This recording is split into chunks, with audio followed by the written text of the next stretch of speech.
En este video vamos a continuar nuestra discusión de variables aleatorias discretas. Una vez que hemos definido realmente una variable aleatoria discreta, y en particular en caso en que el número de valores que pueda tomar la variable aleatoria es muy grande o incluso infinito, como en el caso de la distribución Poisson, y ya anticipando el caso también de variables continuas que van a tomar también un número infinito de valores, lo que queremos hacer es resumir las características esenciales de una variable aleatoria. En lugar de reportar todos los valores, vamos a dar realmente estadísticos, si quieren, realmente que resuman las características esenciales de esa variable aleatoria. ¿Y cuáles son esas características? Bueno, podemos querer saber realmente cuál es el valor típico o usual de una variable aleatoria, o vamos a querer saber realmente cuánta dispersión exhibe una variable aleatoria alrededor de ese centro, alrededor de ese valor típico. Entonces vamos a comenzar definiendo realmente lo que se conoce como valor esperado. Y el valor esperado va a ser, el valor esperado de una variable aleatoria va a ser un promedio ponderado de los valores que puede asumir esta variable aleatoria. Y las ponderaciones obviamente van a estar dadas por las probabilidades de que tome los distintos valores. Técnicamente vamos a definir la esperanza de x o el valor esperado de x va a ser igual a la sumatoria. Ese signo es un sigma mayúscula. Es una suma de ese producto, el producto del valor que toma la variable aleatoria por la probabilidad de que lo tome.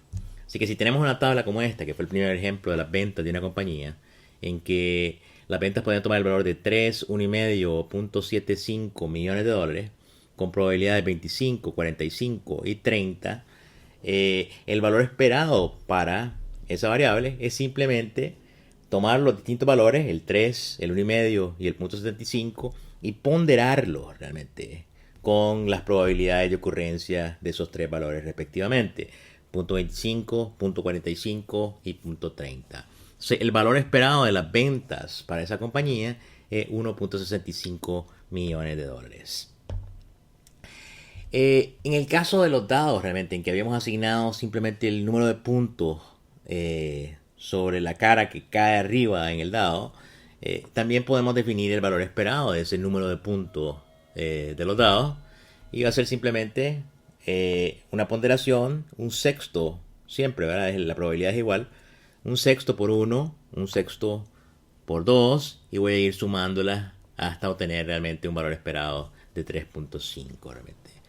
En el caso del experimento de la prueba Bernoulli, en que la variable aleatoria solo puede tomar dos valores, 1 y 0, con probabilidades P y 1 menos P, uno puede calcular en general realmente cuál va a ser el valor esperado de esa variable aleatoria.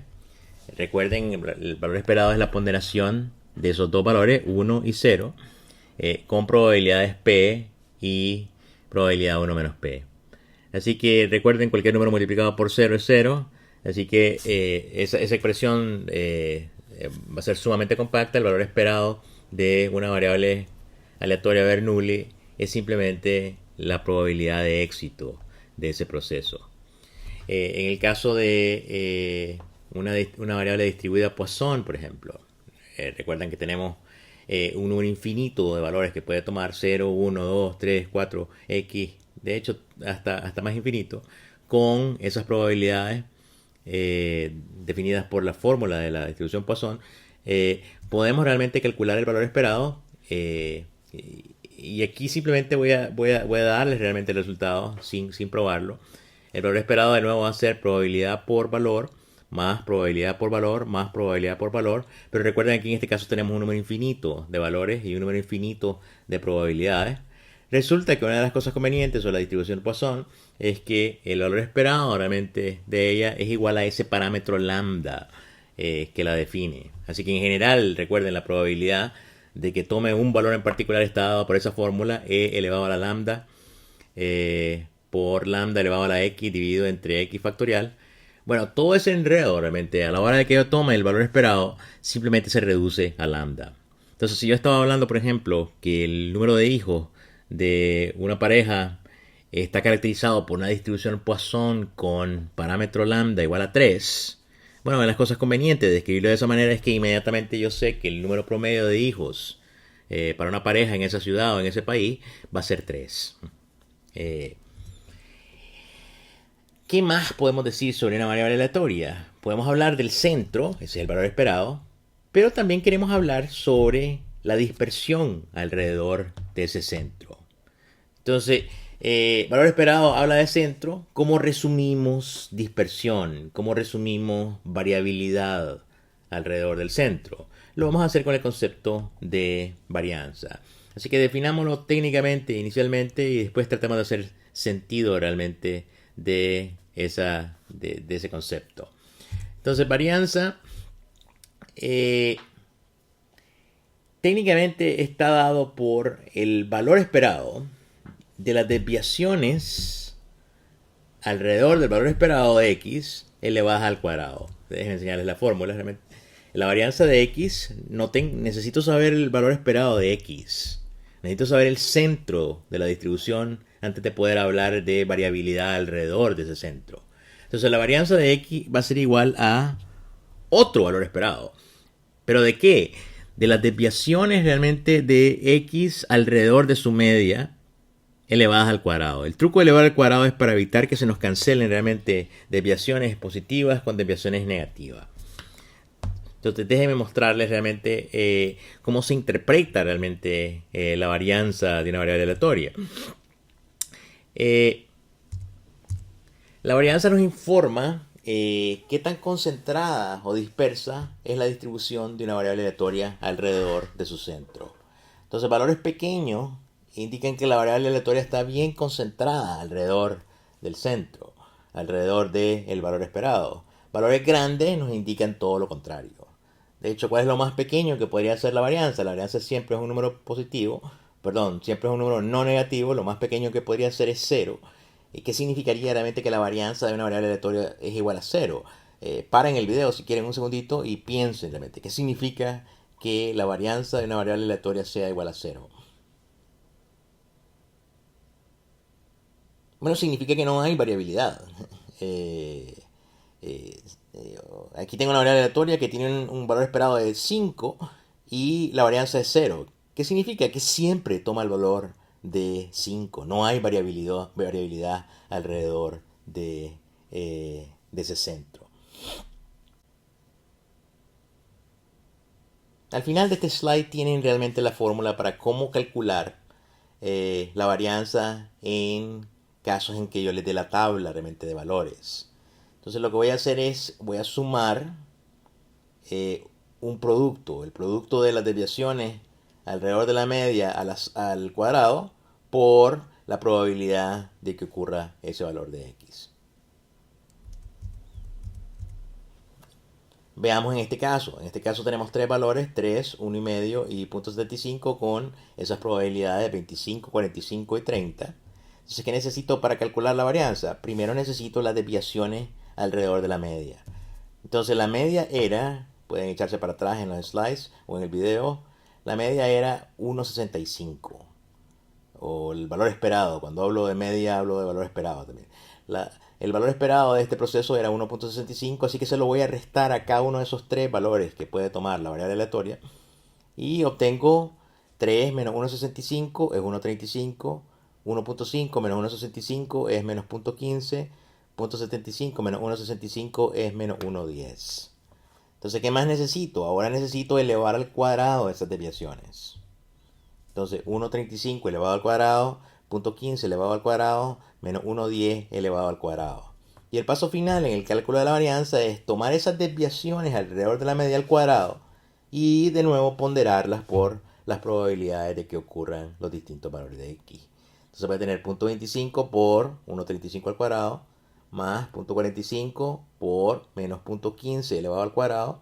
Y noten, estoy elevando al cuadrado esos números negativos, así que se convierten en números positivos, más 0.30 por menos 1,10 elevado al cuadrado, y eso me da una varianza de 0.78. En el caso de los dados, de nuevo, 6 valores posibles. Teníamos realmente un valor esperado de 3.5, así que ¿cómo calculamos la varianza?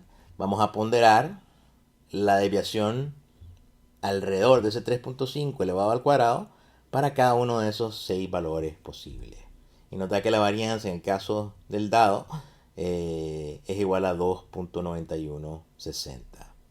En el caso de la distribución de una variable aleatoria distribuida a Bernoulli, en que toma los valores de 1 y 0 con probabilidades P y 1 menos P, uno puede hacer la carpintería y recuerden qué cosa es la varianza. Es las ponderaciones, ¿verdad? De las desviaciones alrededor de la media elevadas al cuadrado.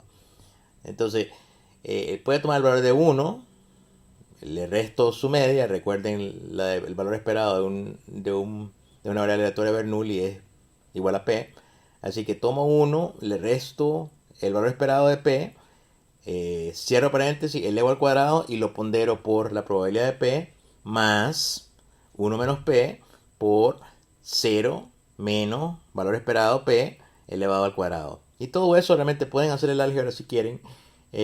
Todo eso se resume en P por 1 menos P. Entonces la varianza de una variable aleatoria Bernoulli es P por 1 menos P. Recuerden, el valor esperado era P y ahora la varianza es P por 1 menos P. En el caso de la variable aleatoria distribuida Poisson, de nuevo, la fórmula de la probabilidad era relativamente complicada, pero de nuevo, a la hora que calculamos la varianza realmente resulta ser igual a lambda de nuevo. Entonces, por muy complicada que parezca la fórmula, realmente, este es una variable aleatoria que tiene una media igual a lambda y una varianza igual a lambda. De nuevo, si esto era el número de hijos por familia, el valor esperado realmente era 3 hijos por familia. Bueno, la varianza para ese proceso, la varianza para esa variable es igual a 3 también. A menudo se utiliza realmente el concepto de desviación estándar también para hablar de variabilidad o de hablar de dispersión. La varianza ciertamente es una medida de dispersión, pero las unidades en que está medida, sin embargo, no son muy naturales. Son unidades al cuadrado. Por ejemplo, si estoy hablando de ingreso, por ejemplo, en una población, en un país, por ejemplo, y yo digo el ingreso promedio, el valor esperado del ingreso en una comunidad son $1,000, con una varianza de $4,000 al cuadrado. ¿Qué significan estas unidades al cuadrado? ¿Qué significan dólares al cuadrado? Es como poco natural hablar de esas unidades. Entonces lo que hacemos típicamente en probabilidad y lo que vamos a hacer en estadística también es hablar de la desviación estándar como medida de dispersión. Y el cálculo de la desviación estándar es bien sencillo realmente. Una vez que calculé la varianza, si le tomo la raíz cuadrada, eso me da la desviación estándar. Y la desviación estándar tiene la ventaja realmente de que está medida en exactamente las mismas unidades que el valor esperado. Así que si estaba hablando de ingreso en dólares, la desviación estándar también es dólares. Así que la vamos a utilizar a menudo realmente la desviación estándar como nuestra medida de variabilidad favorita realmente.